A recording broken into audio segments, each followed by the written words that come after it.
Ok, mis hermanos, entonces vamos a iniciar la clase de hoy. Vamos a tocar eh, un tema bastante útil realmente, lo que estamos tocando ahorita. Los temas que estamos tocando les van a servir muchísimo para sus ensayos exegéticos, porque van a empezar a observar cosas que antes no veían. Una de esas son las cláusulas condicionales. Las cláusulas condicionales es el tema que vamos a mirar hoy. En español es usado, las clases condicionales.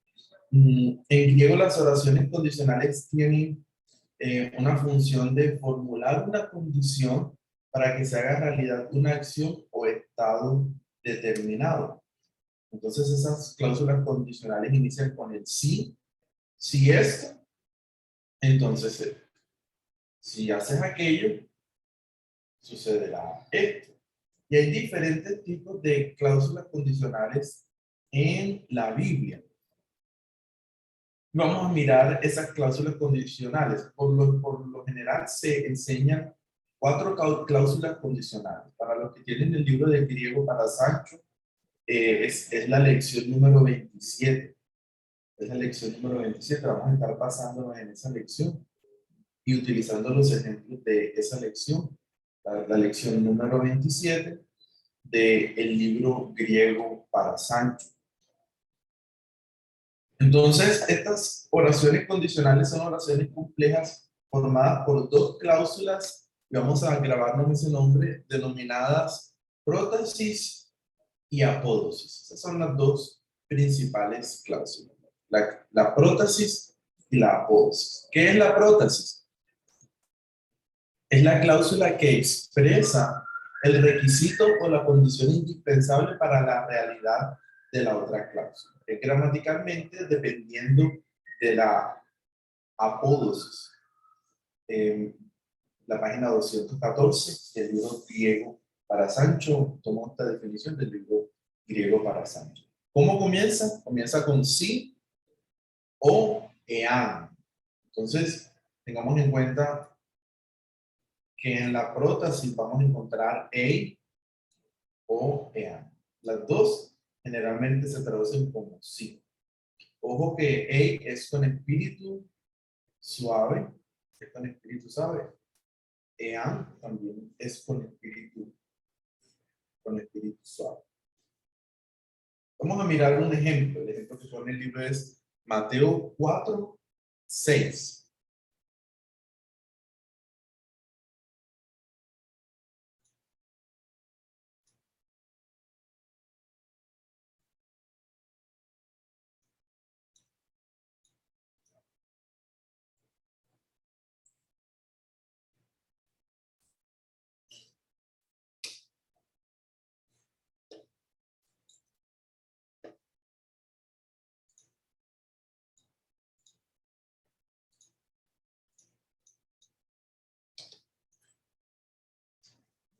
Si alguien lo tiene, ¿quién lo puede leer?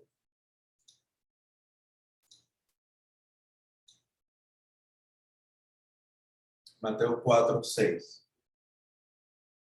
Yo lo tengo, profesor. Ok, adelante. Bueno, ahí está en pantalla. Y le dijo, si eres hijo de Dios, échate abajo, porque escrito está, a sus ángeles mandará cerca de ti, y en sus manos te sostendrán, para que no tropieces con tu pie en piedra. Ok, entonces tenemos la primera, la prótesis. ¿Cuál sería la prótesis aquí? Kailegei autor. Entonces le dice que aquí empieza el ei. Si eres hijo de Dios. Ojo que este ei es diferente a este, ¿cierto? Este tiene un acento. El primero hace parte de la cláusula condicional, pero el segundo es un verbo.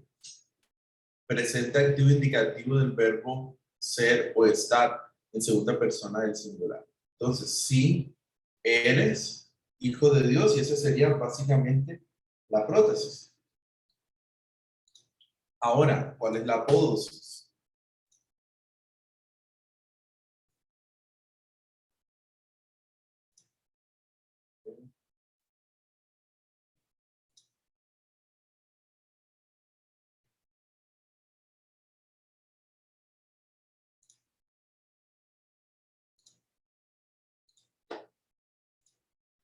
Entonces la apódosis ahí se ve, ¿cierto?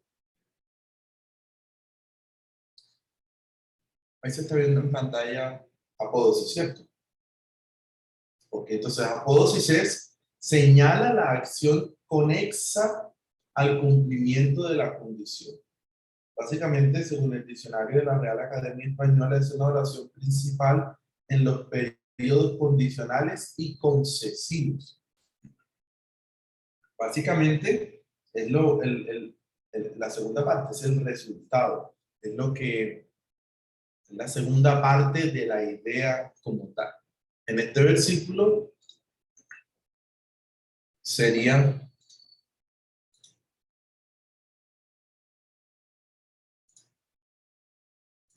entonces, aquí tenemos la prótesis. Si eres hijo de Dios, la apódosis, ¿cuál sería? Vale se auton cato. Esa sería, entonces, por una parte tendríamos la prótesis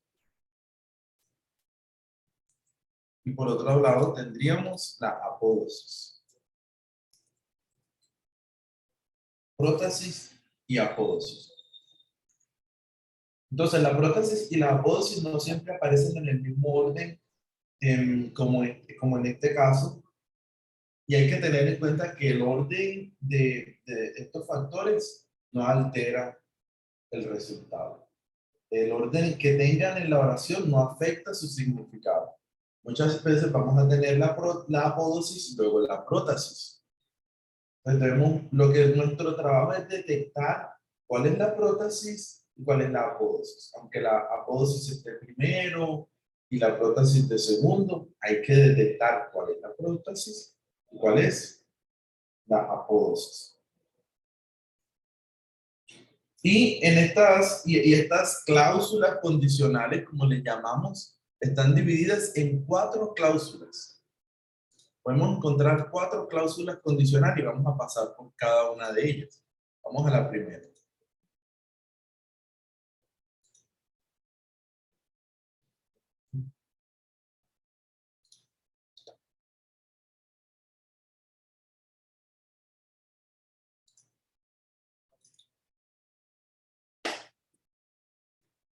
Entonces, la primera cláusula condicional se llama clase 1 y básicamente lo que indica es que la condición expresada corresponde con la realidad o se cumple.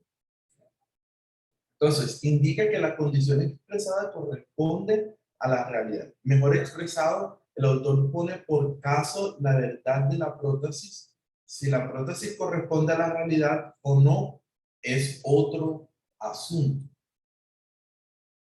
¿Cuál es la estructura? Como para que logremos detectar, y por favor quiero que pongamos especial atención a este aspecto, a esto que está aquí. Quiero que les recomiendo hacer un resumen de la estructura de cada una de ellas. Entonces, en las cláusulas condicionales, en la primera clase, la prótesis contiene a más un verbo en indicativo. Es más un verbo en indicativo. Y la apódosis, cualquier tiempo y modo. La apódosis es cualquier tiempo y modo.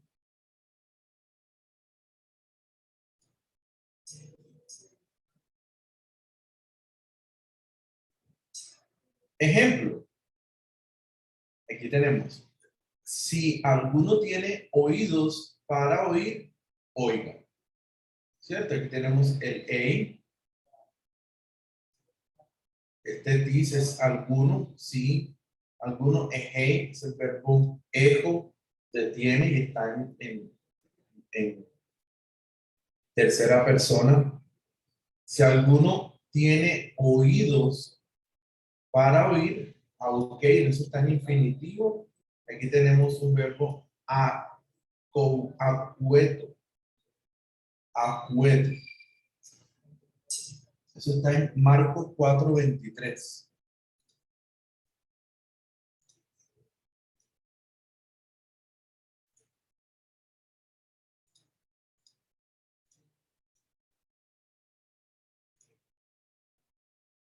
Si alguno tiene oídos para oír, que oiga. Es un presente activo imperativo tercera persona del singular.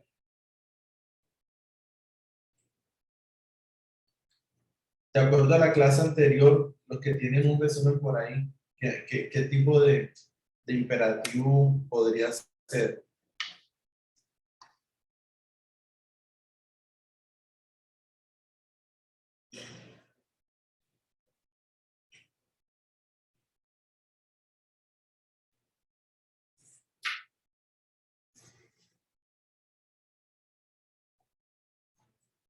¿Da una sugerencia?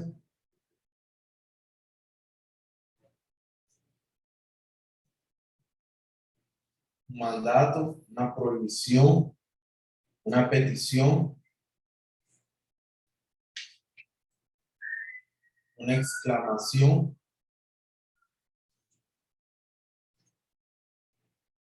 un permiso, Sería una sugerencia, ¿no? sugerencia. Porque dice que tiene oídos para oír, oiga, como sugiere que oigas lo que él va a decir. Y como imperativo, una sugerencia.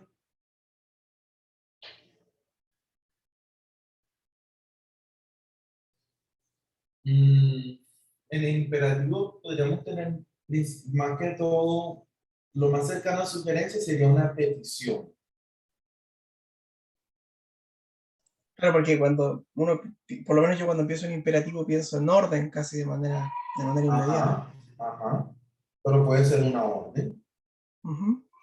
Puede ser una orden. Entonces, básicamente la cláusula, esta cláusula condicional de primera clase expresa, hay una condición y expresa una realidad. El autor pone por caso la verdad de la prótesis. Si haces esto, entonces lo otro indudablemente debe ser. Una cláusula es una condición real. Ojo, es una condición real. La cláusula, la clase 1, las cláusulas condicionales de primera clase son condiciones reales. Vamos a la de segunda clase.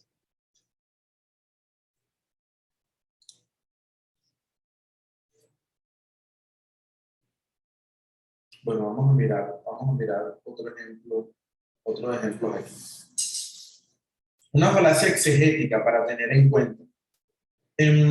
No asuman que sí significa ya que en una condición. A veces esa esa partícula en, muchas veces algunos tienen la práctica de traducirlas como ya que. Si nos vamos al ejemplo anterior, podríamos decir, ya que alguno tiene oídos para oír, entonces oiga. Ya que alguno tiene oídos para oír, entonces oiga. O si buscamos otro ejemplo, pero si no hay resurrección de los muertos, ni Cristo no ha sido resucitado. Uno podría decir, pero ya que no hay resurrección de los muertos, entonces Cristo no ha sido resucitado. Y hay que tener en cuenta, hay que tener cuidado con ese ya que, porque solo podría aplicar en un 37% de las condiciones de primera clase. Hay que tener cuidado con ese ya que, por lo general es sí. Mejor quedarnos con el sí. Hay 36 casos donde claramente no es posible traducir a como ya que. Listo, entonces tener cuidado con eso. Entonces, la cláusula condicional 1 quiere decir, si este es el caso, esto es lo que sí, es lo que expresa Jesús. Si no hay resurrección de los muertos, Cristo no ha sido resucitado. Quiere decir que el resultado lógico de la creencia que no hay resurrección es que Cristo no ha sido resucitado. También dice, pero si vosotros sois de Cristo, aquí tenemos la conclusión, pero si vosotros sois de Cristo, entonces sois de la descendencia de Abraham. Quiere decir que la inferencia lógica es que todos los que pertenecen a Cristo son de la descendencia de Abraham.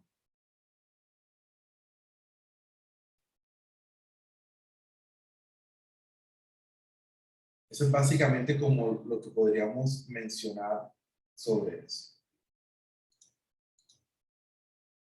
Entonces, por favor, copien esto por ahí. En la prótesis, en griego va ei más indicativo, apódosis cualquier tiempo y modo. En español sería sí más un indicativo y la apódosis cualquier tiempo y modo. Si alguno tiene oídos para oír, que oye. Ahora sí vamos a la clase 2.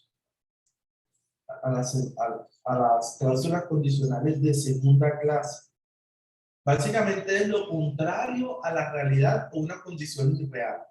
Entonces, si la primera clase, las cláusulas de la primera clase son condiciones reales, la clase 2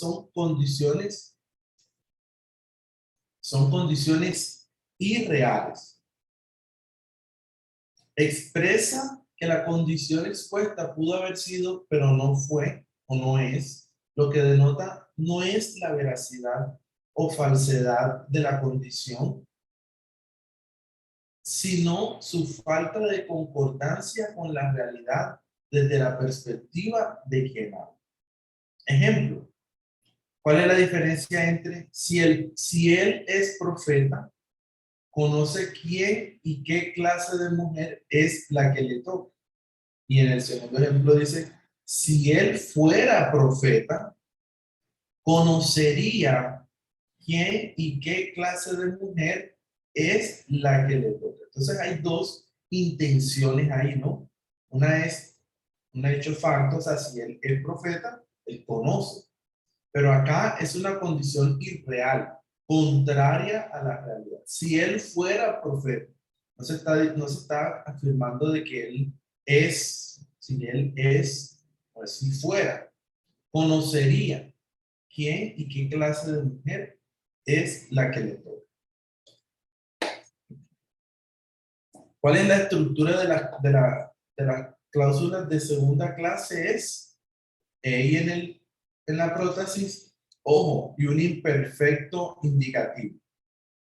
Y un imperfecto indicativo. Pero en la apódosis vamos a tener an. Entonces vamos a tener an más un imperfecto indicativo. Entonces tenemos más an. Por favor, copien eso por ahí. Este resumen les va a servir muchísimo. Para expresar esta prótesis en forma negativa, vamos a encontrar que se usa la palabra me.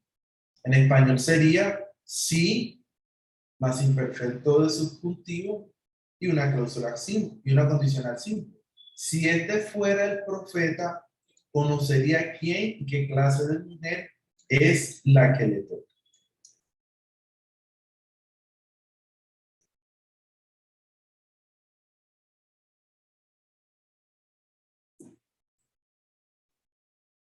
Aquí tenemos otro. Porque si lo hubieran conocido, aquí tenemos el y acá tenemos el a. ¿Listo? Si la hubieran conocido, no hubieran crucificado al Señor de la gloria. O no habrían crucificado al Señor de la gloria. Entonces, siempre está la idea de la cláusula que es una condición irreal del pasado. Puede ser en el presente o puede ser también en el pasado. Si esta fuera profeta, conocería quién y qué Y aquí tenemos otro ejemplo. Porque si lo hubieran conocido, no habrían crucificado al Señor de la gloria. Entonces, ojo, siempre se basa en ejemplos irreales, en ejemplos irreales. Una consulta, profe, Sí. solo en tiempo pasado y presente, no futuro. Ok, debemos ser más específicos con los tiempos verbales. Aquí, esta cláusula condicional la pueden encontrar ei más imperfecto o ei más aoristo. Ei más imperfecto o un ei más aoristo. Más aoristo. Pero miren que no se traduce como un aoristo. No se traduce como un aoristo. Si yo traduzco esta palabra, este versículo, vamos a mirarlo. Vamos a mirar este versículo. Este es 1 Corintios 2:8.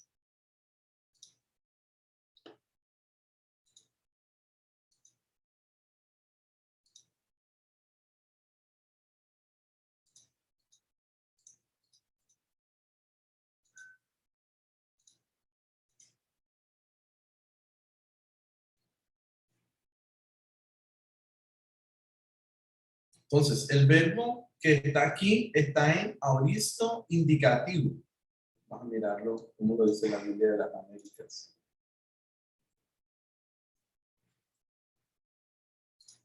Aquí tenemos que está en aoristo, en aoristo indicativo y en la apódosis encontramos que el verbo está también en aoristo indicativo.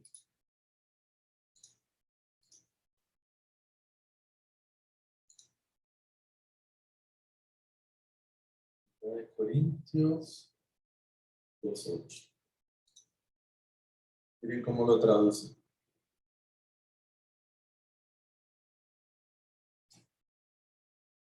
Si le hubieran entendido, no habrían crucificado al Señor de la gloria.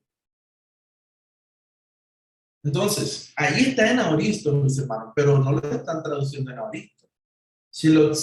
En aoristo sería, si lo conocieron, si lo conocieron, no lo crucificaron. No lo crucificaron. Literalmente se tendría que leer así. Por ejemplo, bueno, miren, aquí literalmente en este interlineal dice, este gar es una conjunción positiva, se tiene que traducir de primero, porque si conocieron, bueno, empalaron en poste vertical o crucificaron, no crucificaron al Señor de la gloria. No tiene sentido, no tiene sentido, pero el hecho de que esté usando, y por eso es tan importante cuáles las características de las prótesis, está usando ei más an. Un verbo en aoristo en la prótesis y otro verbo en aoristo en la apódosis. Entonces, por esa razón, se tiene que traducir de esta manera.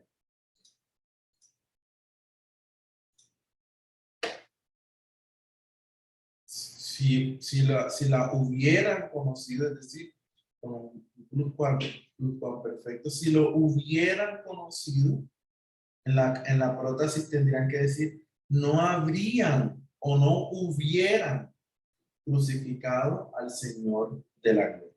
En el ejemplo anterior dice,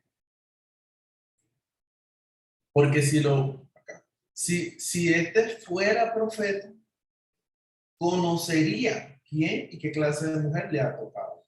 Tenemos ei, tenemos an, con imperfecto cada uno de ellos. Imperfecto cada uno de ellos.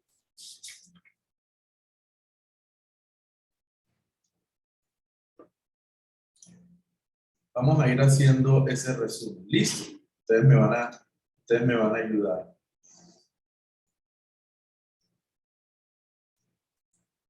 Eso está feo.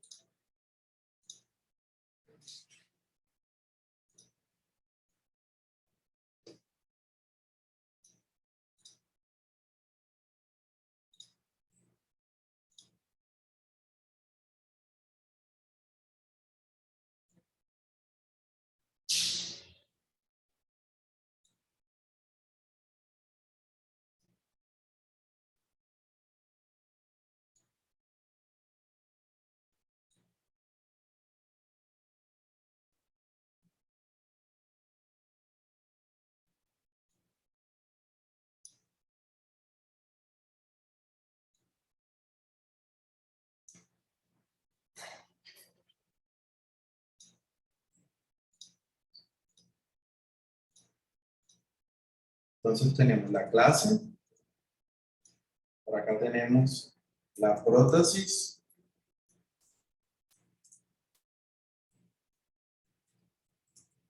y por acá tenemos la apódosis. Y aquí tenemos clase 1. Acá tenemos clase 2.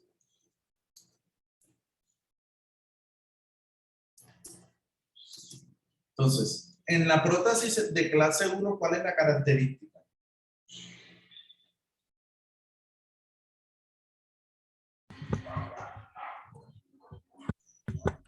EI más imperativo, a ver, EI más imperfecto indicativo.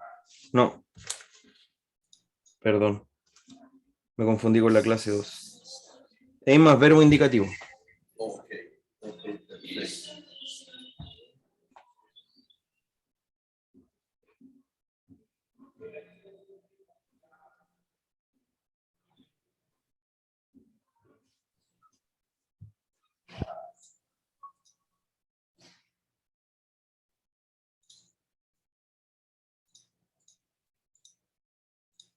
Entonces tenemos A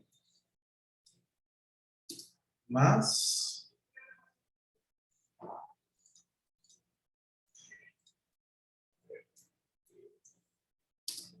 indicativo. ¿Cierto? Y en la apódosis, ¿qué va en la apódosis? Cualquier tiempo. Cualquier tiempo y modo. ¿Listo?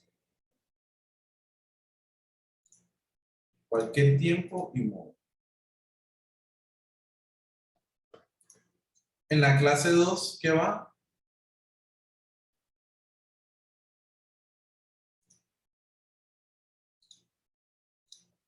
La clase 2 en la prótesis va A.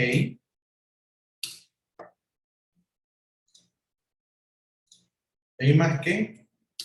Indicativo. O el auristo. Imperativo, perdón, imperfecto o auristo indicativo.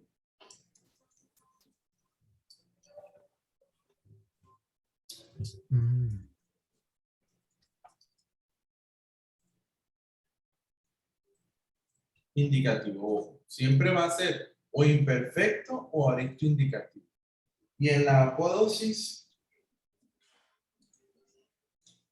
va an más imperativo o aoristo indicativo. ¿Listo? Eso es clave. Esto es clave, clave, clave, mis hermanos. Este es el resumen más importante. El resumen más importante es este.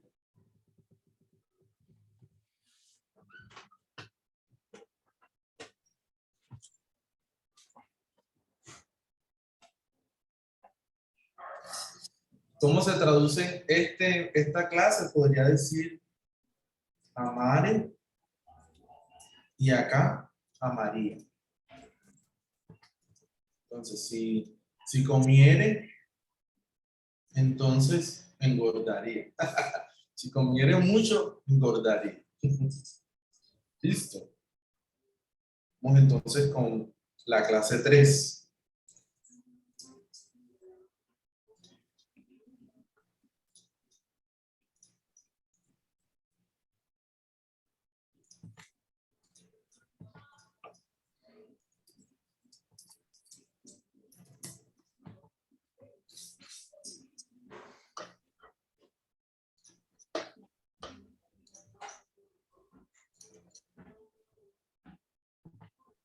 La clase 3 básicamente entonces es una condición eventual futura.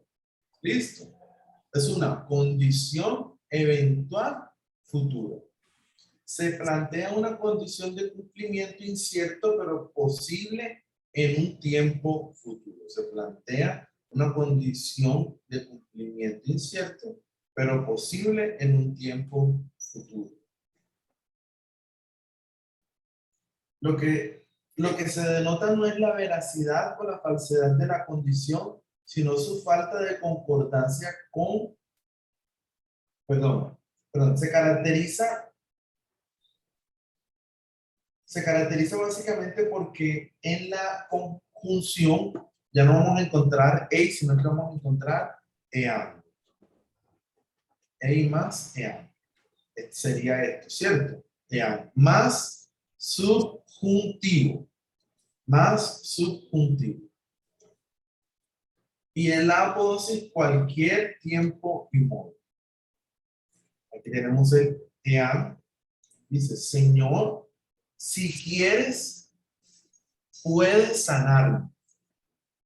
Si quieres, puedes sanarme. ¿Qué es lo que está expresando? Una condición de cumplimiento incierto, pero posible en un tiempo futuro.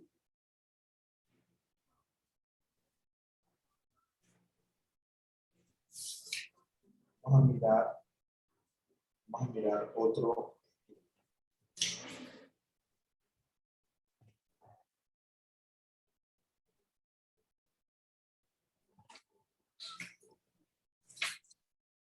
Sí, de este casi no hay ejemplo. Pero bueno, vamos a tenerla. Igual ahorita vamos a repasar con más. Presente, futuro, indicativo. Vamos a desarrollar entonces. ¿Ya lo tienen ahí? Vamos a escribirlo en la pizarra.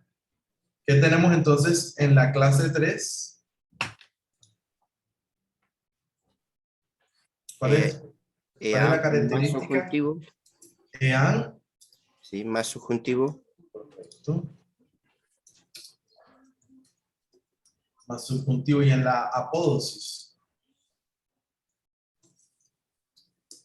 Cualquier tiempo y modo. Y modo. Okay. Cualquier tiempo. Y ahora entonces en la clase 4.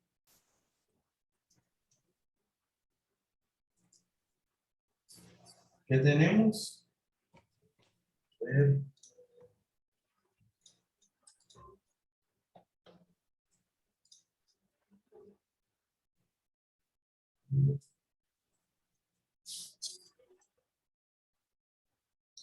Bueno, la clase 4 indica más bien una condición potencial. La clase 4 indica también una condición potencial. Y este tipo de oración expresa una condición como con remota posibilidad de cumplimiento. En la prótesis se usa EI. Vamos a ponerlo aquí.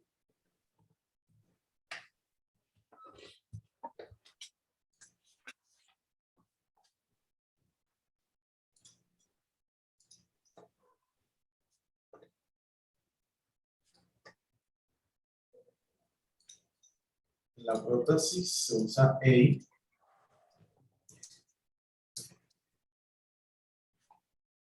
Con el verbo en modo optativo. Y no hemos visto todavía el modo optativo.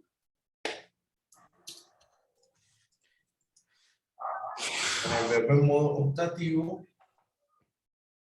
Y en la apódosis el verbo tiene ese mismo modo con la partícula am. Entonces sería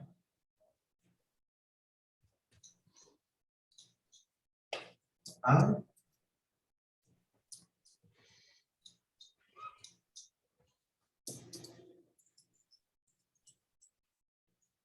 más el modo optativo.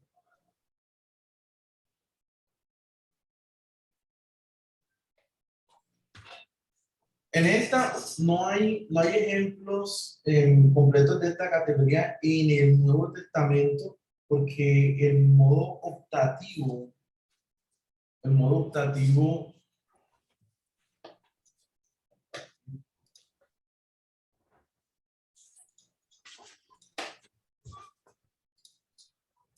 optativo aparece apenas 68 veces en el Nuevo Testamento.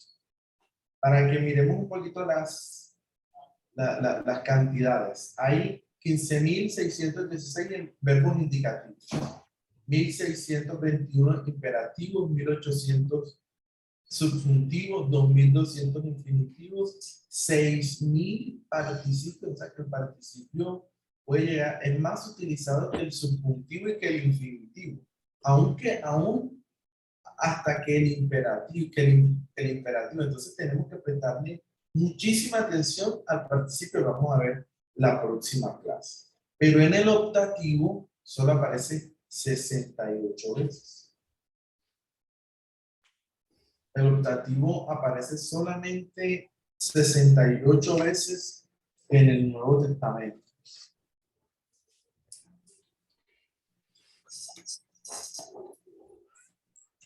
Vamos a poner un ejemplo de un optativo.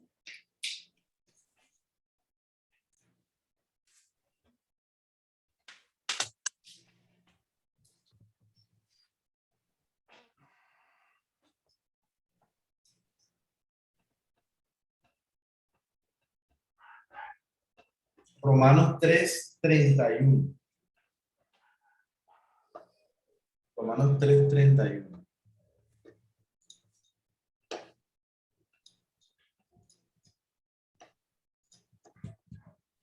¿Me lo puede leer?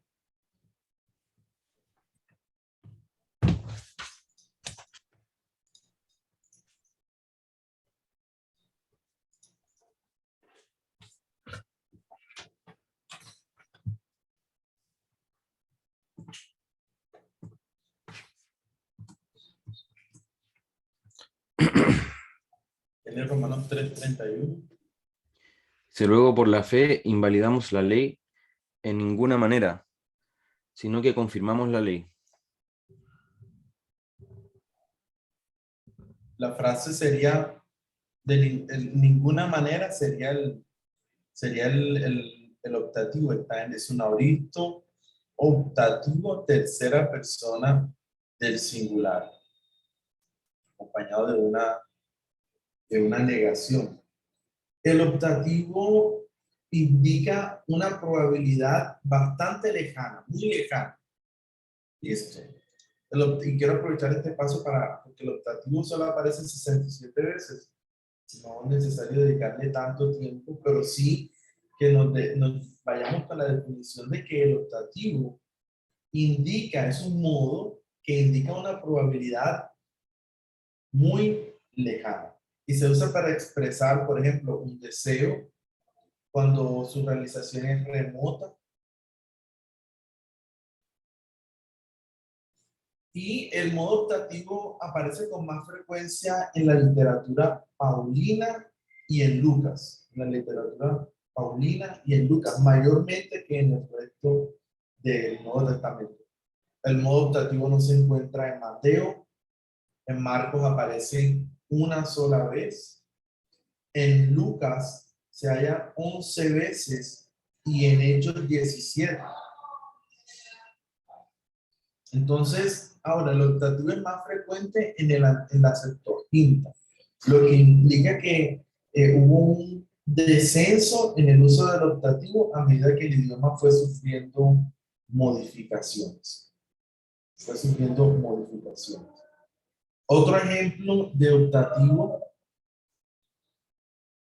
Romanos 6:12.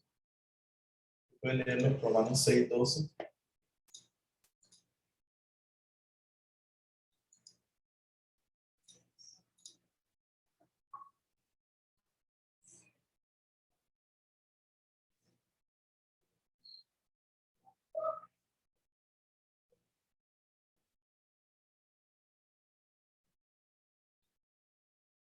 ¿Usted lo puede leer? Por acá, profesor. ¿Mm? Romanos 6:12, ¿cierto? Sí. No reine pues el pecado en vuestro cuerpo mortal, de modo que lo obedezcáis en sus concupiscencias. Perdón, ¿está leyendo Romanos 6:12? ¿Sí? Perdón, Romanos 6:2. Romanos 6:2. En ninguna manera, porque lo que hemos muerto al pecado, ¿cómo viviremos aún en él? Correcto. ¿Cuál sería el optativo ahí? Aquí tenemos otra vez el génoito. Génoito. De ninguna manera. De ninguna manera. Aquí, ahí está dando la idea de como un deseo. O sea, que de ninguna manera, de ningún, es un deseo, incluso puede sonar hasta como una petición. El modo optativo puede ser expresando, aunque se expresa una idea lejana, una probabilidad lejana, puede ser usado para expresar un deseo o una petición. O una petición.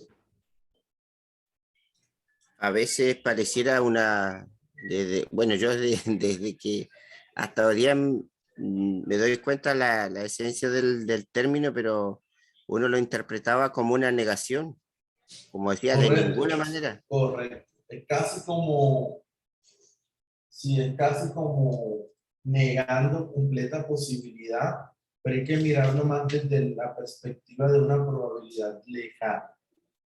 Una probabilidad lejana. El modo optativo puede ser también, puede expresar también potencialidad. Expresar qué pasaría si se realizara una condición. ¿Qué pasaría si se realizara una condición?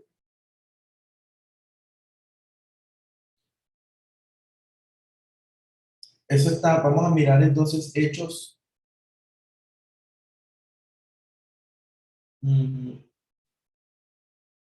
Sí, Hechos 17, 18. Hechos 17, 18.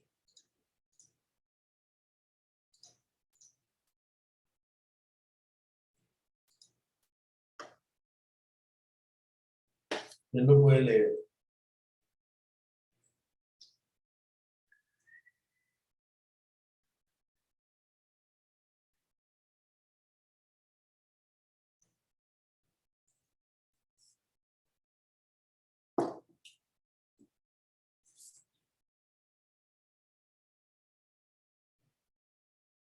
Yo, profesor, lo tengo. Ajá. Hechos 17, 18. Y algunos filósofos de los epicúreos y de los estoicos disputaban con él, y unos decían, ¿qué querrá decir este palabrero? Y otros, parece que es predicador de nuevos dioses, porque les predicaba el evangelio de Jesús y de la resurrección. ¿Dónde estaría ahí dónde estaría el optativo ahí?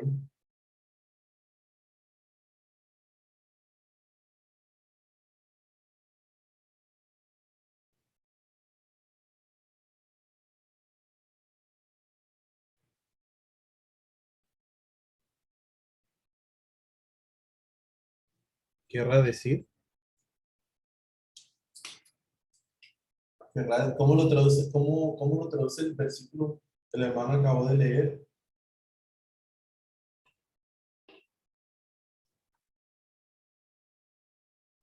¿Preferir? Sí. ¿Qué podría querer o qué le gustaría decir? ¿Qué le gustaría decir? ¿Qué le gustaría decir a ese charlatán? Una traducción.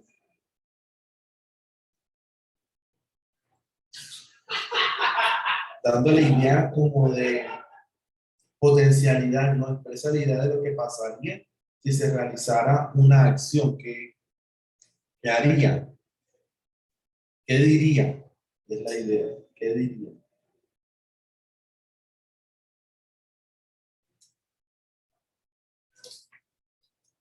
Profesor, es como cuando uno dice, ¿con qué cuentos me viene? ¿Alguna similitud de esa línea? Uno entiende Sí, sí, sí, sí, con sí. esta pregunta que hace, digamos, hipotética. Por cierto. Sí, como con qué saldría, con qué saldría. Un ejemplo de una cláusula condicional de cuarta clase, la que usa el optativo, lo usa Pedro en Primera de Pedro 3:14. Primera de Pedro 3:14.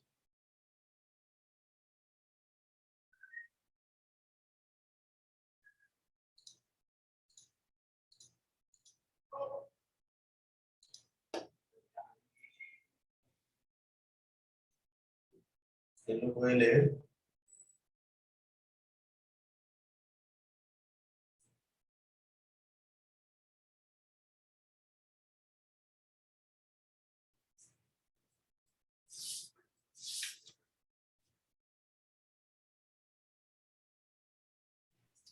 Por acá, profesor.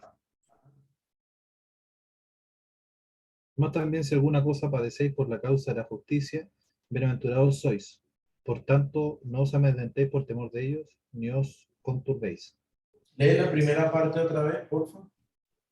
Más también si alguna cosa padecéis por causa de la justicia, bienaventurados sois. Sí. Si llegaran a sufrir, pero si llegaran a sufrir por causa de la justicia. Por ejemplo, en Primera de Pedro 3:17, lo tienes ahí cerca, mi hermano, léelo, por favor. Primera de Pedro 3:17.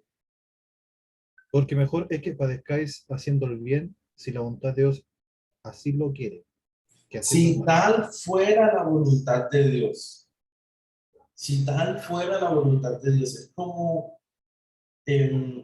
si se estuviera mencionando, es una relación condicional poco posible de efectuarse o cumplirse. Poco posible de efectuarse o cumplirse. Por favor, copien eso ahí. Es algo poco posible de efectuarse o cumplirse. Entonces, las cláusulas condicionales de cuarta clase usan el optativo, ¿cierto? Siempre van a estar con el optativo.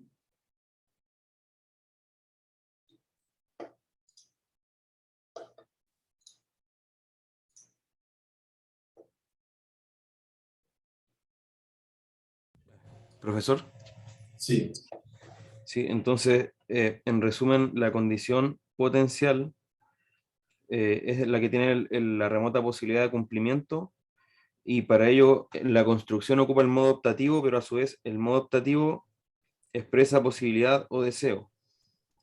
sí, miramos, bueno, trata de pensarlo de manera separada, ¿no? Tomé como un par de minutos para explicar cómo funciona el optativo. Bueno, el optativo puede funcionar como deseo, potencialidad, y en general indica una probabilidad lejana, una probabilidad lejana.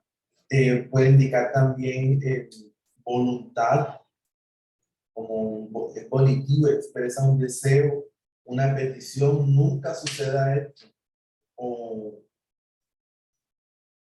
si expresa un deseo, por ejemplo, en 1 Tesalonicenses 3:12, donde dice, y que el Señor los haga crecer más y más en el amor que tienen unos para con otros y para con todos, como también lo tenemos para con ustedes. Ahí no está diciendo que sea una probabilidad lejana.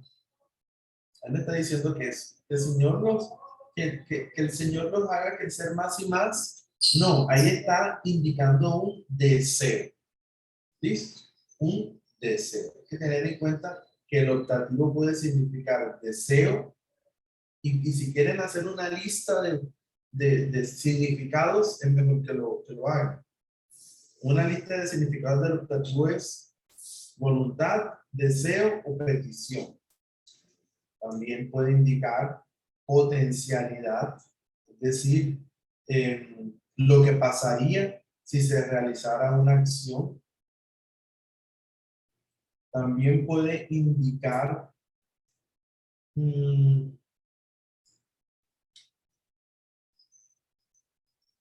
bueno, en las cláusulas condicionales, aquí sí entramos ya en cláusulas condicionales, especialmente la cláusula de cuarta categoría. En la cláusula de cuarta categoría indica una relación poco posible de efectuarse o cumplirse. Poco posible de efectuarse o cumplirse. Ese sería un buen resumen del optativo, sus funciones y cómo se utiliza el optativo en cláusulas condicionales. Perfecto, entonces cuando vimos ese ejemplo me genoito, ese era un ejemplo de optativo y no de cláusula condicional, ¿cierto? Correcto, así es. Y en Así ese es. caso sería optativo porque entiendo que si uno lo traduce más literalmente sería así como no suceda, como expresando el deseo de no suceda o no ocurra, o Bueno, no venga a ser, algo así. el optativo es optativo porque morfológicamente se escribe diferente. Es decir, el optativo es un modo. Entonces, como el modo optativo tiene una forma de escribirse. Ya la aplicación o la interpretación del optativo no se basa en la morfología, sino en entender el contexto, cómo lo está usando el autor. El autor puede usar el optativo como deseo, potencialidad o en cláusulas condicionales como algo muy remoto de cumplir, para cumplirse. Es claro, es claro. Ahora, si en su texto de exégesis hay un optativo, ustedes deben de tener, o cuando vayan a predicar, en cualquier texto que ustedes deben revisar, hay un optativo, ¿qué tipo, qué función está cumpliendo ese optativo? Hay cláusula condicional, entonces la pregunta es, ¿qué tipo de cláusula condicional es? Porque hay 4. Si en su, y esas son las preguntas gramaticales, ¿no? De la lista de aspectos a investigar, por eso que usted debe tomar nuevamente esa lista de aspectos a investigar y alimentar. En el aspecto gramaticales, si usted tiene un modo optativo ahí, usted debe preguntarse qué función está cumpliendo ese optativo. Si su versículo tiene una cláusula condicional, la pregunta que debe tener en la lista de aspectos a investigar es qué tipo de cláusula condicional es. Primera, segunda, tercera o cuarta. ¿Qué tipo de cláusula condicional? Porque depende de la cláusula, de la traducción de la traducción de la cláusula condicional, depende de qué tipo de cláusula es. Primera, segunda, tercera o cuarta categoría.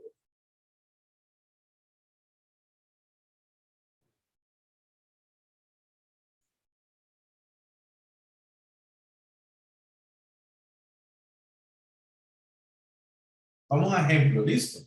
Por favor. Entonces, este resumen que está aquí, ¿está? Es clave. Este resumen es oro puro para la actividad que vamos a hacer. Pero les voy a poner un versículo, y ustedes van a analizar qué tipo de cláusula es.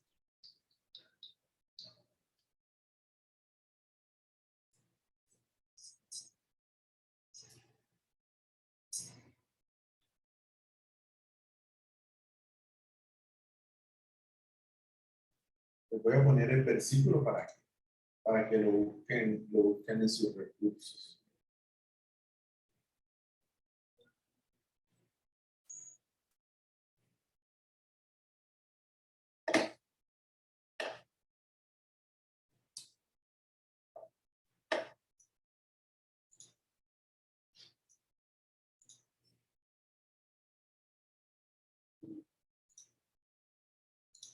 ¿Dónde está ese texto? Juan 14:15.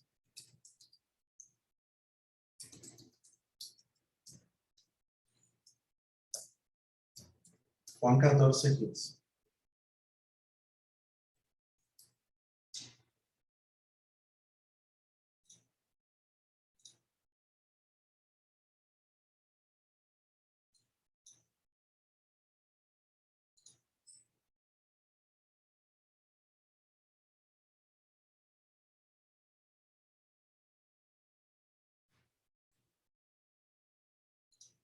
Entonces, ¿qué tipo de cláusula es?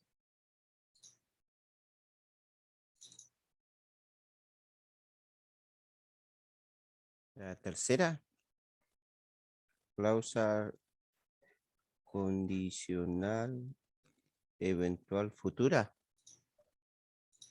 A ver. ¿Alguien da más?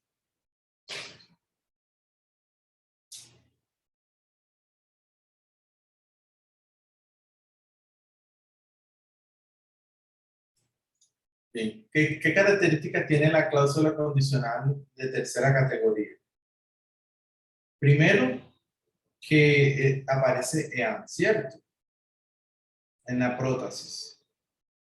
Digamos que esta es la prótesis. Digamos que esta es la prótesis. Entonces aquí tenemos EAN.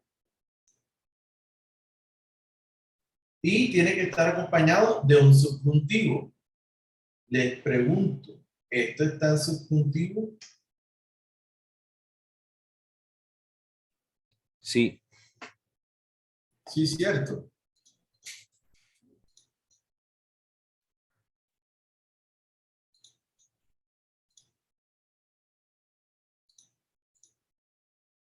¿Y qué significa entonces la tercera categoría?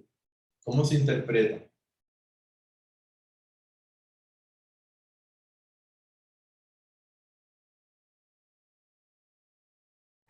es un cumplimiento incierto pero posible en el tiempo futuro. Subjuntivo, y acá tenemos también el otro. Tenemos, a ver. La apodosis está en cualquier tiempo y modo. Entonces se plantea una condición de cumplimiento incierto, pero posible en un tiempo futuro. ¿Cómo lo traduce la Reina Valera o la Biblia de las Américas?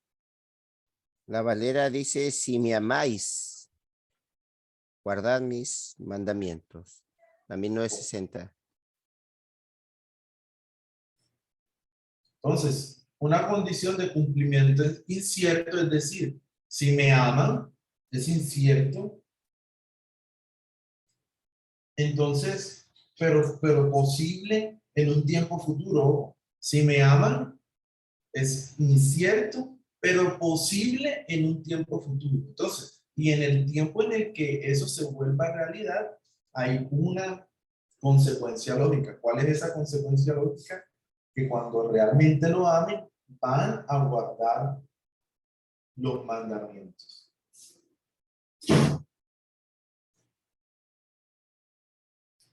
Vamos con otro.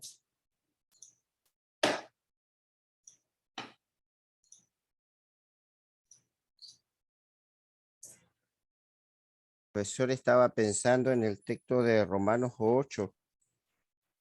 No,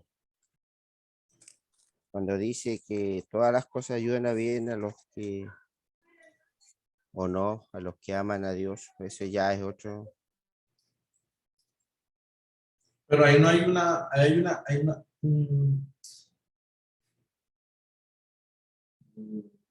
a mirar el 8:28. Si hay alguna cláusula condicional.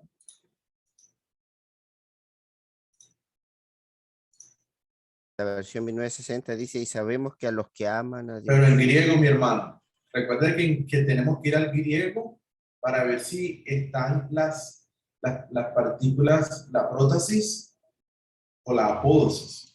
Solo hay una cláusula condicional cuando encontramos estas características, ¿no? EAN o en la prótesis y AN o cualquier tiempo. Debemos determinar dos elementos para que realmente sea una cláusula condicional. Una cláusula condicional. Una cláusula condicional tiene prótesis y tiene apódosis. Aquí no hay una cláusula condicional. Realmente no hay una cláusula condicional. Por lo menos no oficial o no una cláusula formal. No una cláusula formal. No hay una categoría como que nos diga si esto Entonces esto, no, realmente está diciendo algo real, algo real. Es como decir, pues los que comieron lavan los platos. Es la forma en la que se expresa la idea, ¿no?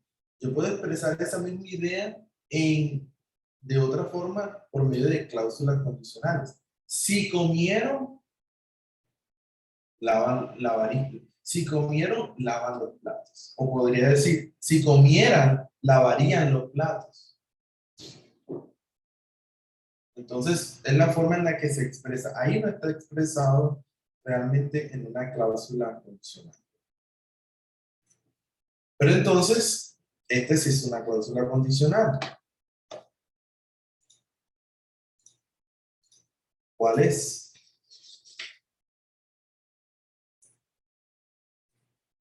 Y ese texto es Juan 15:18. Juan 15:18.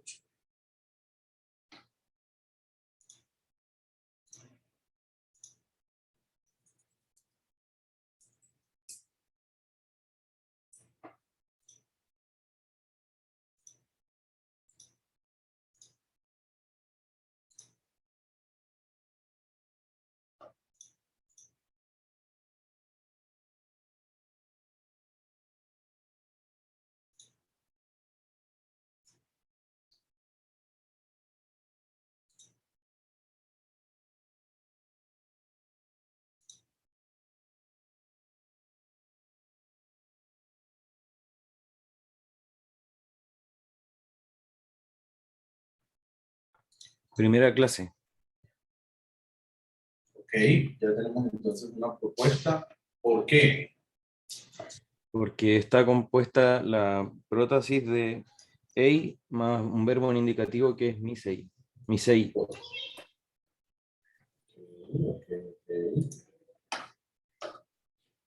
Tenemos entonces aquí, ¿cierto?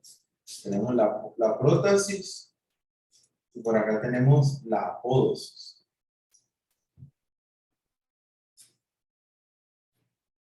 ¿Qué quiere decir entonces?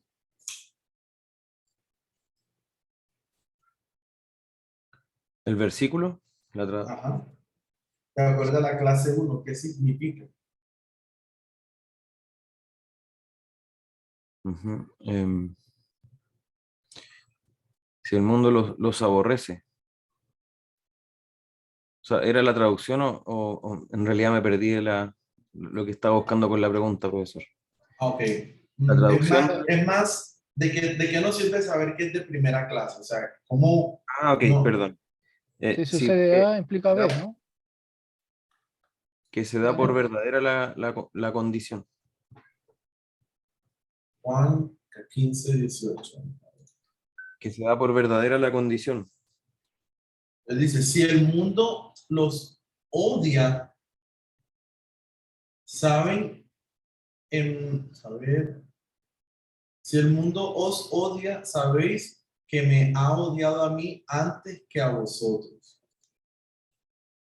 Como dice la Reina Valera, Si el mundo os aborrece, sabed que a mí me ha aborrecido antes que a vosotros. correcto, indica que la condición expresada se cumple. Ujú. ¿Qué más podríamos decir? Es decir, ¿cómo lo entendemos? O sea, yo lo entendía si dice A, implica entendimiento de B. En este caso, el genosis que está diciendo, el conocer, si el mundo los ama, ustedes deben conocer que a mí ya me aborrecieron. Hay una implicancia ahí de certeza. Correcto, correcto, correcto. Es una condición real. Es una condición real. Si el mundo los odia,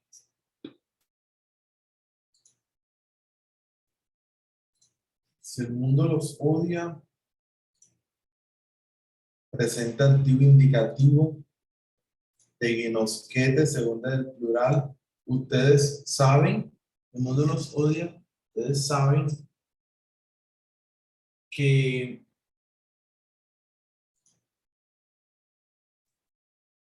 a mí me han odiado, que a mí me han me han odiado primero. Que a mí ese odiar está imperfecto, que a mí me han odiado primero. Interesante porque es como si estuviera diciendo que todavía él dice, utiliza ese tiempo ¿verdad? Para decir que el mundo todavía lo odia. Profesor, acá se da un caso parecido a lo que conversamos en la clase del jueves de Juan 5:39, de escudriñad la escritura versus escudriñáis, porque el verbo ginosquete se traduce como están conociendo segunda persona plural, pero la Reina Valera lo traduce sabed como un imperativo, tal como pasaba con escudriñad y escudriñáis.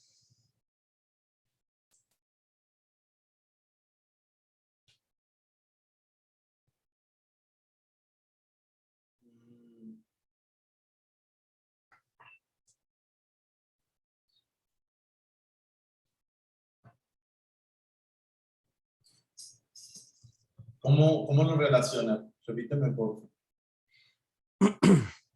Porque Juan 5:39 dice escudriñáis las escrituras porque a vosotros os parece que ellas dan testimonio de mí. Y en el griego está en segunda persona plural, indicativo, pero la Reina Valera lo traduce escudriñad. Y acá dice, saben que a mí primero me ha odiado, ¿cierto? Pero la Reina Valera lo traduce sabed como imperativo. Entonces el mismo tipo de traducción. Total. Sí, es lo mismo, es lo mismo. Si el mundo os odia, aquí también la Biblia de las Américas lo traduce como sabéis. Claro. Sabéis que me ha odiado a mí. Sí, es sabéis, aunque dice o sabed, pero la traducción opta por no traducirlo con imperativo. Profesor, Sí. ¿podría colocar yo que llegué un poquito más atrasado, no alcancé a completar el mapa que tenía con respecto al optativo? Ese mismo. Pasar un pantalla. Gracias. Está buena la tabla, ¿no? Sí. Buenísima. Para los más indoctos como el que habla, es como usted acaba de decir, oro. Sí.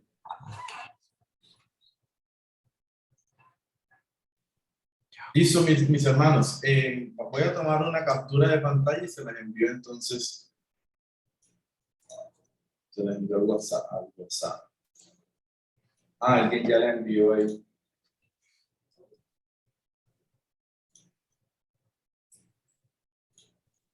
Esas son las cláusulas condicionales, mis hermanos. Como les digo, no espero que esto se lo memoricen.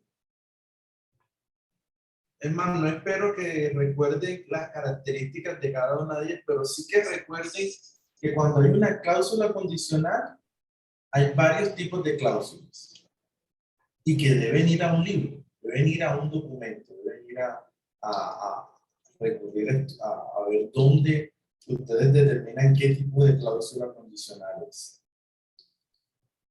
Griego para Sancho, esta clase es tomada de griego para Sancho, entonces esa lección me parece muy completa. Aunque yo lo complemento con sintaxis exegética del Nuevo Testamento griego. ¿Quién tiene este libro?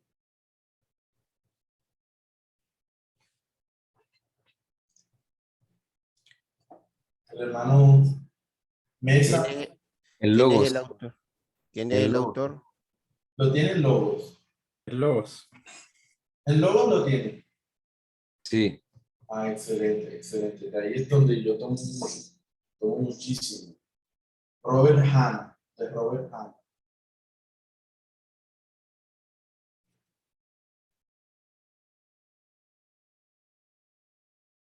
Bueno, no es simplemente tenerlo, sino usarlo, ¿cierto? Saber usarlo. Hay que usarlo, mis hermanos. Bien, a repasar un poco las instrucciones para la tarea de la próxima semana. Recuerden que van a tener tanto el lunes como el jueves para realizar la siguiente actividad.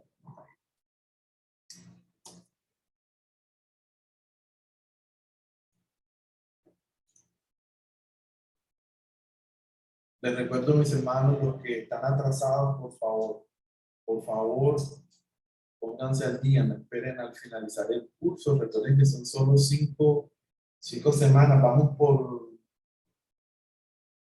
la tercera, ¿cierto? Ya solo nos faltan 2 semanas de clase.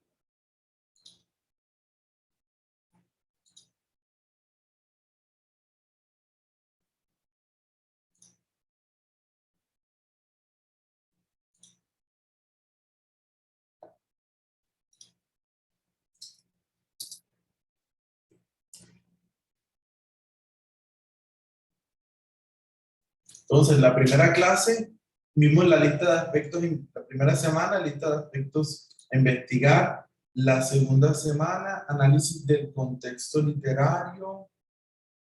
Análisis del contexto literario. La tercera semana, un aspecto histórico, teológico, sociológico, un aspecto que deben investigar. Ya para la cuarta semana, ya entramos, ya hemos avanzado bastante en griego, ya hemos visto el imperativo, ya hemos visto las cláusulas condicionales, las voces, los modos, hemos visto el subjuntivo imperativo, hoy miramos algo del optativo, vimos el indicativo. La semana que viene vamos a cubrir lo que es el participio, lo que es el participio. Vamos a durarnos un ratito ahí hablando acerca del participio. Y ya para la próxima semana, ya vamos a entrar entonces en lo que es el análisis lexicográfico. El análisis lexicográfico.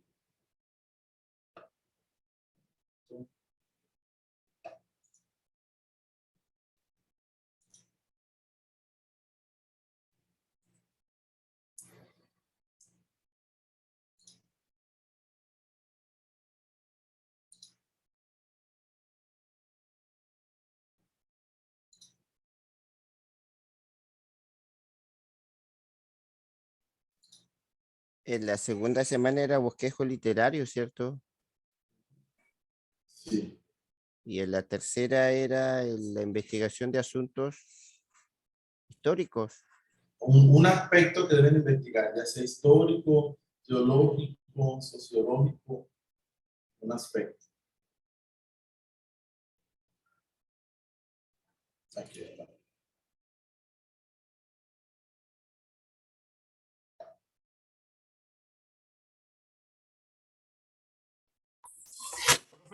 Consulta.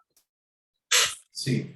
De las 2 tareas anteriores nos habían dejado ejemplos para poder ahí encaminarnos, pero en la tarea 3 no hay ejemplos, se subió, pero no hay algún ejemplo. No sé si nos podrán ayudar con eso o solo nos guiamos con lo que usted dijo en la clase.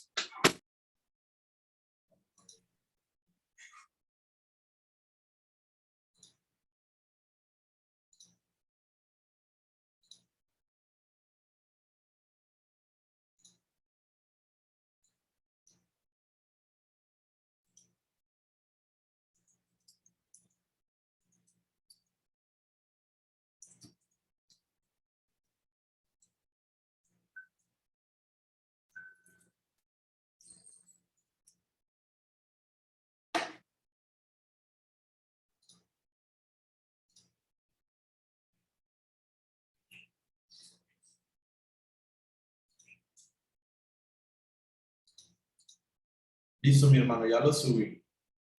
Ya subí un ejemplo a la sección 3 sobre, en este caso, un estudio histórico. Gracias, profe. Perfecto. Yo tengo una consulta, profesor. Sí, hermano. Respecto a las entregas anteriores, en mi caso, por ejemplo, una vez que subo, Después usted hace algunas correcciones de cualquiera de nosotros como estudiante y a mí me surgen mejoras. ¿Esas mejoras hay que irlas subiendo a la entrega o esto o ya lo que está subido ya está subido y todo lo demás Sí, va al documento final? ok, mi hermano. Las mejoras hay que aplicarlas en el documento final. ¿Listo? Ya van para el ensayo final como tal. Ok, gracias, profesor. Sección 4, estoy subiendo entonces. Profesor, yo quería hacer una pregunta mientras tanto. Sí, mi hermano. Resulta de que la película que yo seleccioné tiene una que conocí en el análisis estructural de esa es doctrinal y no puedo agarrarme de alguna parte para hacer un análisis más histórico. Entonces yo quería preguntarle si era posible hacer un análisis más sociológico con respecto a la iglesia de la carta. Sí, claro, claro que sí. Porque en sí la película no tengo cómo entrar en algún término para ir a la parte de la historia, por qué se usa el término, ¿me entiendes? Es muy doctrinal. Pero sí puedo hacer un análisis con respecto a la iglesia y así abocarlo más o menos a qué se dirigía Pablo en ese sentido, a la carta romana. Es muy general. Es muy general. Por eso le pregunto. ¿Qué versículo es, mi hermano? El romano es 8 del 28 al 31.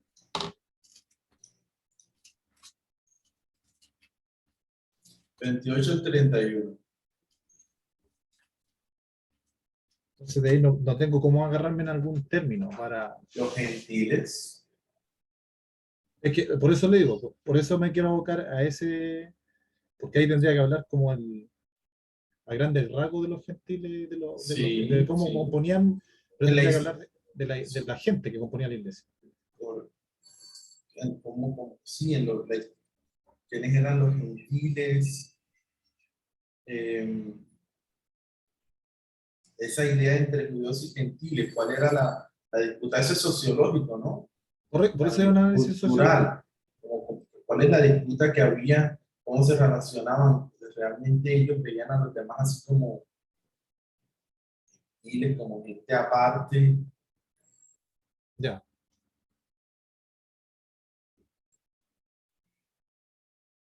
También está la palabra fe. ¿Cuál es la definición de fe que tiene Pablo? Y obra, ¿no?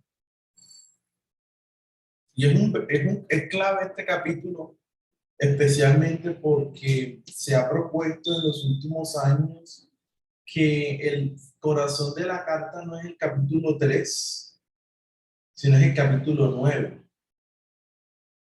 Es el capítulo 3, sino es el capítulo 9.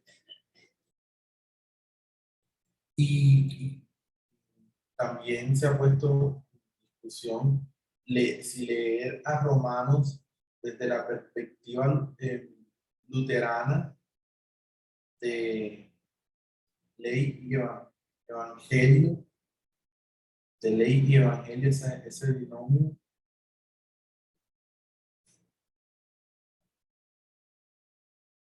Sí, esos son elementos. Pero sí, mi hermano, puedes hacer eso.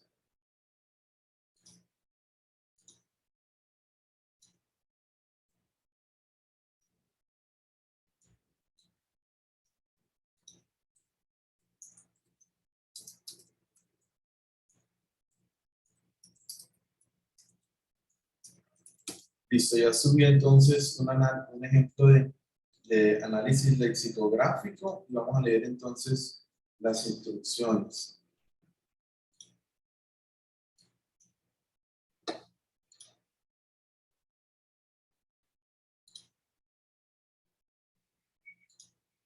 Entonces, ¿qué se debe hacer? Primero, escoger una palabra de la perícopa que va a trabajar para el proyecto final, leer las definiciones de la palabra en varios léxicos.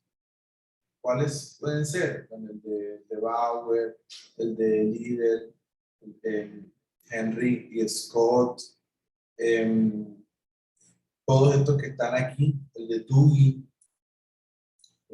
mirar. Entonces, definiciones de la palabra en varios léxicos. Esta etapa les dará una idea de las varias maneras de organizar los significados potenciales de una palabra.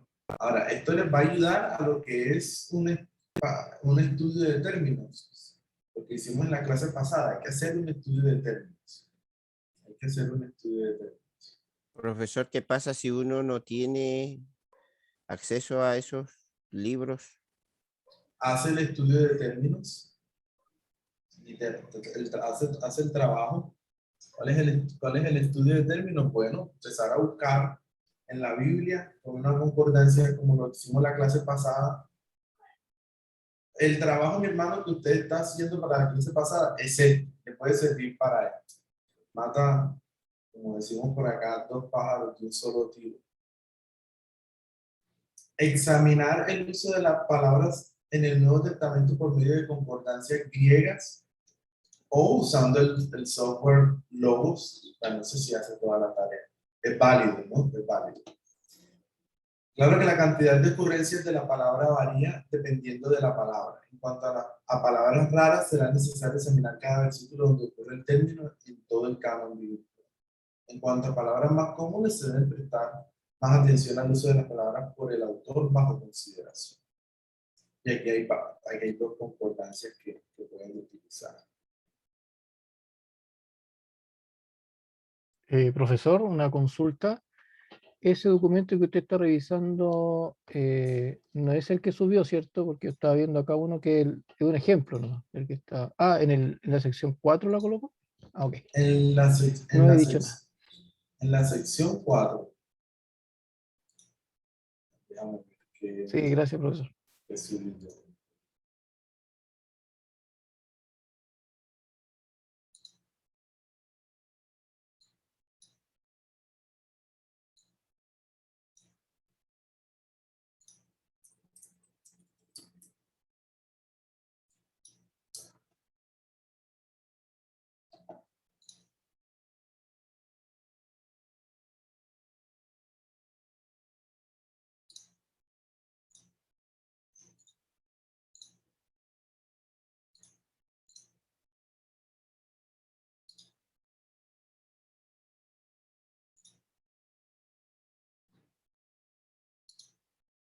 Listo, mis hermanos. Ya la tarea está subida.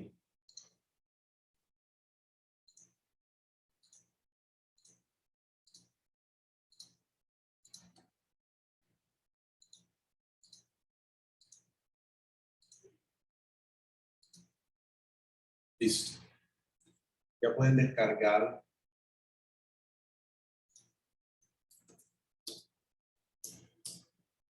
Ya pueden descargar la actividad.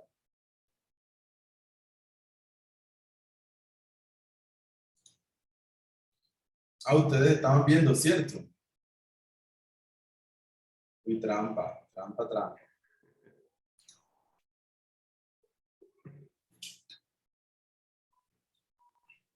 Ok, entonces, el cuarto paso es sintetizar su propia lista de significados para el término basado en su investigación hasta este punto y según las categorías que les parecen más lógicas. Entonces, hasta cierto punto, léxicos tienen sus categorías y divisiones distintas para explicar y clasificar los varios significados de una palabra, pero típicamente diversos léxicos van a tener mucho en común.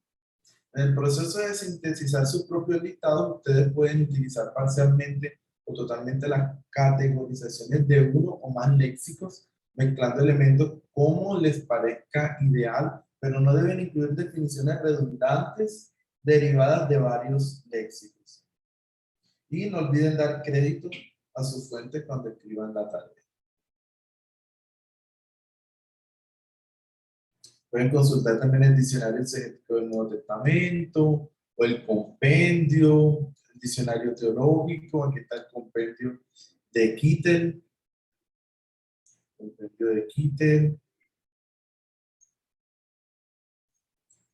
El diccionario incluye definiciones que tienen pocos ejemplos en el texto bíblico, pero varios ejemplos de textos extrabíblicos. Entonces deben buscar, copiar y leer las citaciones extrabíblicas, como Filón, José, Plutarco, Platón, padres Esto en caso de que se quieran meter con definiciones extrabíblicas. O por ejemplo, por allá que Plutón utilizó esa palabra en una forma diferente. Si van a citar eso, tienen que leer la obra de Platón o la obra de Plutarco o la obra de Josefo.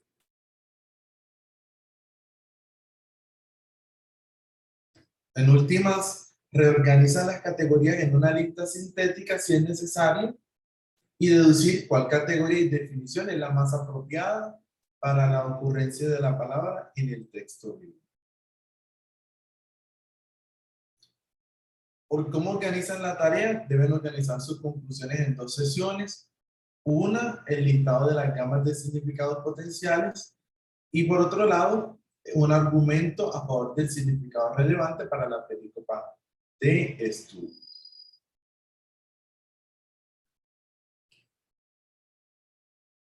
Deben escribir, en cuanto a las gamas de significados, deben escribir una lista que articule la gama de significados que el término puede tener, basándose en la lista sintética que ya armaron. Ya subí un ejemplo a la plataforma. Con cada categoría deben enumerar 2 o 3 referencias bíblicas o extrabíblicas entre paréntesis por cada significado potencial. Listo. En cuanto al significado relevante para la perícopa, después de ilustrar la gama de significados, se debe explicar cuál significado es pertinente en el caso de su texto. Hay que explicar por qué cree que este es el caso, citando, por ejemplo, los patrones de uso por el autor, la influencia de otros textos o fuentes, el contexto de la perícopa que estás examinando, etc. Si hay otra traducción común para la palabra, explicar por qué no eligieron eso. ¿Cuál es el ejemplo? Mírenlo aquí. Todo eso, todas esas instrucciones para este. Ahí ahora voy aquí.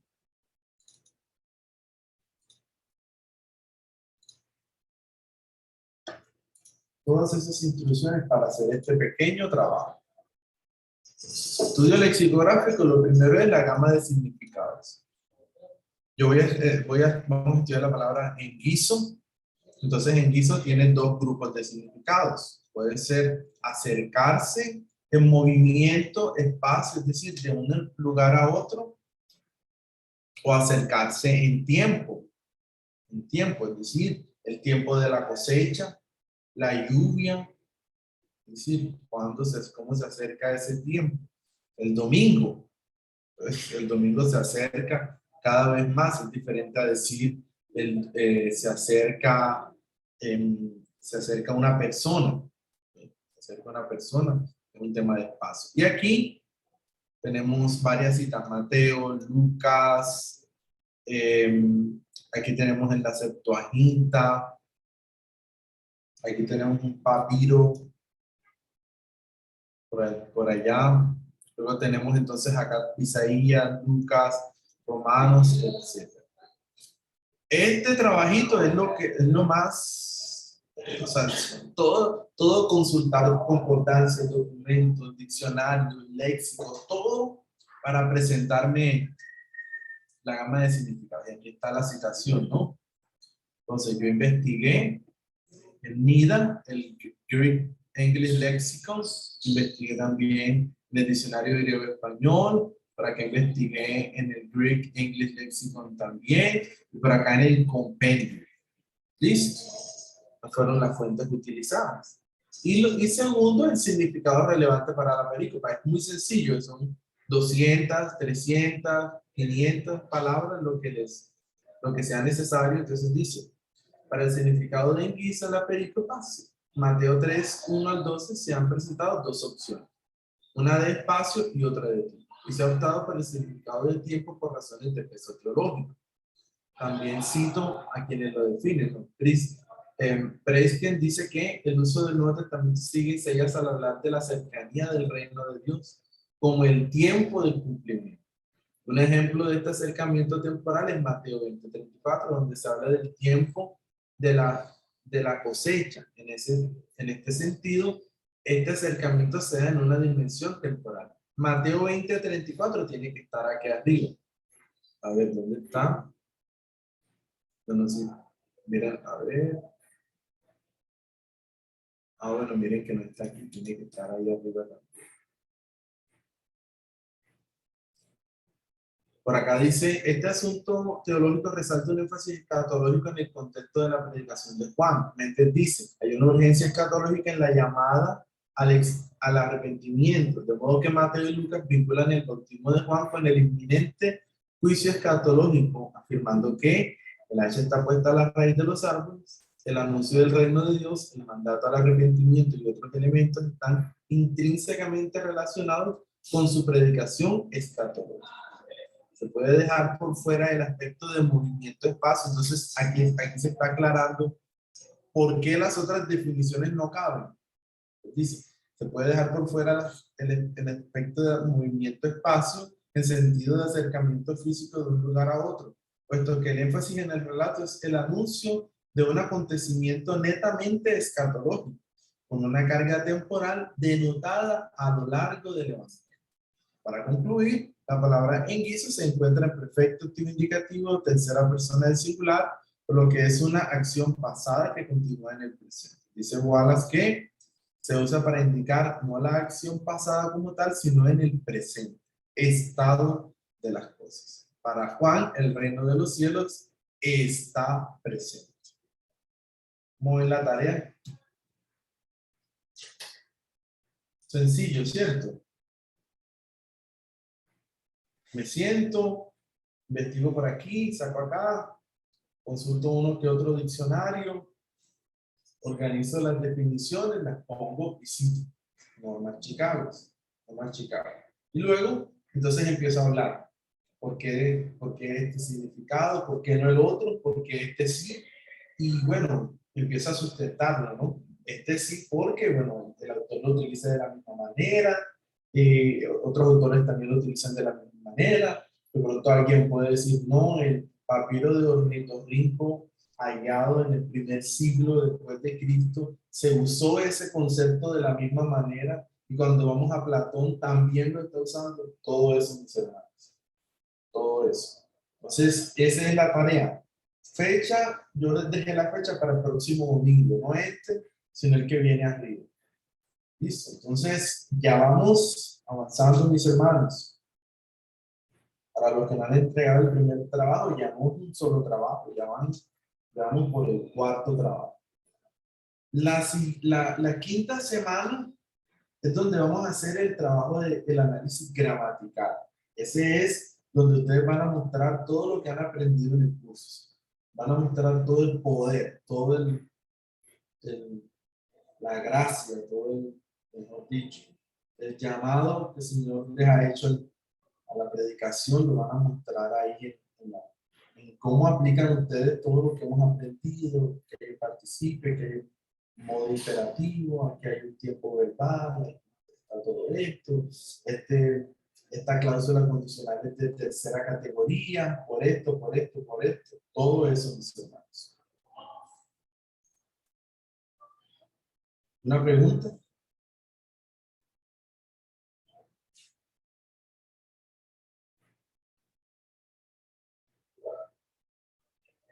¿Duda?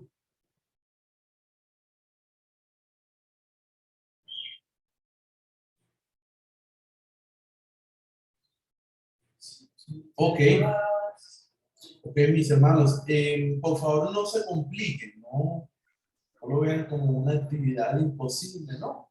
Investiguen, hagan lo que puedan, hagan su investigación, no espero unos artículos académicos de doctorado, espero una investigación de estudiantes de griego que están aprendiendo. ¿Listo? Profesor, tengo una duda. ¿Hasta cuándo tengo para entregar la tarea de la clase 3 que se subió hoy día como para entrega? Mi hermano, cuando desees hacerlo, entonces si lo quieres hacer, ya hay otra actividad arriba, entonces yo te recomendaría que esta semana, lo que queda esta semana, el lunes, ¿cierto? Esa tarea está para el para este domingo, no para el otro, sino para este domingo. Y creo que la puse mal, ahorita la está para este domingo que viene. Entonces yo te recomendaría que vayas haciendo la semana 3 y que vayas trabajando en la semana 4.